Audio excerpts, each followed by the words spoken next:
सावधान, बिहान उठ्ने बित्तिकै हुने यस्ता गल्तीले तपाईँको जीवनमा यस्तो नकारात्मक असर पार्दैछ जुन तपाईँलाई थाहा नै छैन। आउनुहोस् जानौँ के रहेछन् त्यस्ता गल्तीहरू। बिहान उठ्नसाथ मोबाइल हेर्नाले मनभित्र नकारात्मकता घुस्छ। बिस्तारामै लम्पसार परिरहँदा आत्मबल कमजोर बन्दै जान्छ। पानी नपिउँदा शरीर मात्र होइन मस्तिष्क पनि थकित रहन्छ। व्यायाम नगर्दा ऊर्जा होइन अल्छी बढ्दै जान्छ। दिनको योजना नबनाउँदा लक्ष्य धमिलो बन्दै जान्छ। आफूमाथि भरोसा नगर्दा आत्मसम्मान हराउँदै जान्छ। बेड नमिलाउँदा मनको अस्तव्यस्तता पनि मिल्दैन। नास्ता छुटाउँदा शरीरमा शक्ति होइन शून्यता बढिन्छ।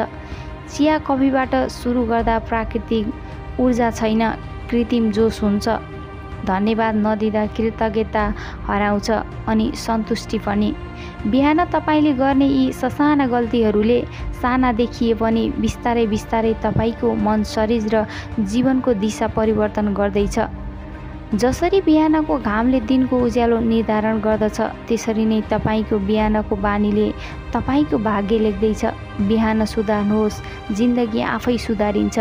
त्यसैले हरेक दिन सकारात्मक हुने प्रयास गर्नुहोस्। केही समय आफूलाई छुट्याउने प्रयास गर्नुहोस्। आफू स्वस्थ रहे मात्र सबै चिज प्राप्त गर्न सकिन्छ।